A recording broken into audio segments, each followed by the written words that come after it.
Discretion is advised.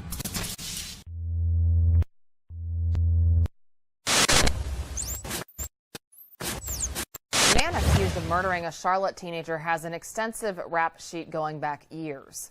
Look at all these mugshots of Rico McCam that we found, dating back just the past 2 years. Various types of arrests, and then yesterday police arrested him for murdering a teenager on the 4th of July. Tonight, a group of neighbors who keep a close eye on our courts say they've watched him get out of jail over and over.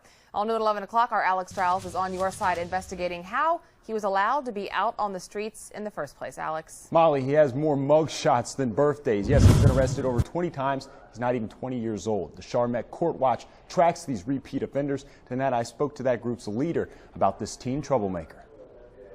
There's a good chance you've never seen or even heard of murder suspect Rico McCam until this week. But for Court Watch Executive Director Marcus Philemon, the suspect is all too familiar. Rico's been arrested 23 times in 3 years. He has the mugshots to prove it. Records show McCam has faced charges for assault, communicating threats, and selling drugs. He's served time before, but always ends up back on the streets. We see these youthful offenders, they start out with minor crimes. They're never held accountable. Philemon has tracked Rico McCam since the suspect was 16 years old. McCam has frequently received low bond amounts in court. That's why for Philemon, it wasn't a total shock to hear he was back behind bars on a murder charge. As community members, we're concerned about our safety.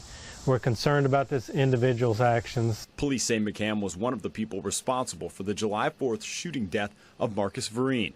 McCam was charged this week. Philemon thinks he should have already been behind bars. The ball was dropped many times along the way where he could have been held accountable and wasn't. Now, once again, the repeat offender is in jail, and getting out this time could prove to be a challenge.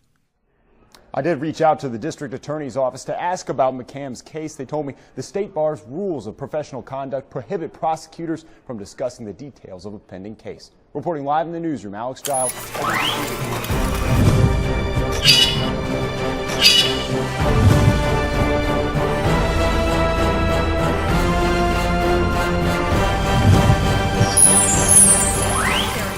I'm Sean Maroney. Thanks for joining us. Again, we'll keep you posted on the breaking news in Raleigh. But first, 3 men, including a 15-year-old and 17-year-old, are charged with the murder and robbery of a cab driver in Durham. It happened yesterday afternoon at the La Quinta Inn, not far from I-40 and NC-55. Today, CBS North Carolina's Michael Hyland talked to more of those who knew the victim. He joins us now from a local mosque where people knew the man well. Good evening, Michael.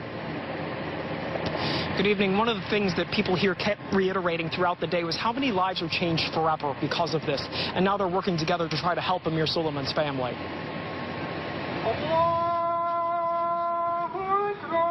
Throughout the day, people came to this mosque in Durham to pray. Many still struggling to make sense of Thursday's death of Amir Suleiman.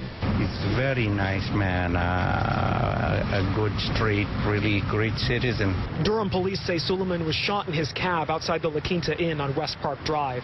He died at the hospital. Police said Friday they arrested 3 people. 17-year-old Zion McNeil and a 15-year-old are charged with Suleiman's murder. They also arrested Travion Lyons, charging him as an accessory to the murder.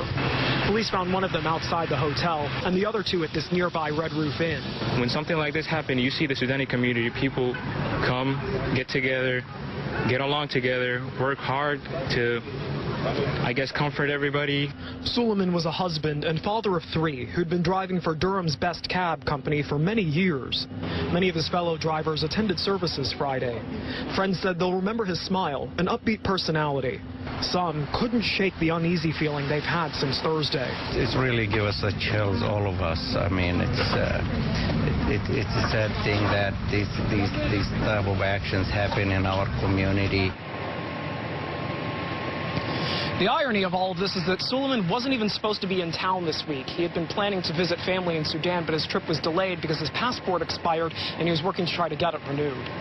Live in Durham, Michael Hyland, CBS North Carolina. Right now, this man accused of kidnapping and trying to rape an 86-year-old woman is on the run. Police say that he cut off his electronic monitor. An Eyewitness News reporter, Mark Becker, found out he was supposed to be in court today for that. Yeah, Allison, he was supposed to be there at 9:30, but police tell us the last they tracked Kenneth Sumter, he was somewhere up near this access road to I-85 off North Graham Street in North Charlotte, and that was early this morning. Kenneth Sumter was just hours from a date in court this morning when police say he cut his electronic monitor off and disappeared. In September of 2014, police say Sumter had talked his way into an 86-year-old woman's home in Charlotte's Sedgefield neighborhood and tried to rape her. He was charged with attempted rape and kidnapping and was probably facing years in prison when he apparently decided this morning to cut and run. This is my home. We went to the home in Wilmore, where he claimed to be living with his aunt. But she told us today she hasn't seen him for months. Did you know he was missing? No, sir, I don't. Sumter's done one stint in prison and been in jail half a dozen times here in the last 3 years. But these charges are easily the most serious, and some wonder how he was out of jail at all, monitor or not. This is a pretty serious charge, so, you know, it's no big surprise. Marcus Philemon started Mecklenburg County's Court Watch, and he says the penalty for cutting a monitor off simply isn't tough enough to keep someone in Sumter's position from running. He's cut the electronic monitor because that's a very minor consequence considering what he's looking at. Consequences just got a little bit steeper for Kenneth Sumter. A judge signed this order for arrest this morning when he didn't show up in court, and part of it says his bond will now be $300,000.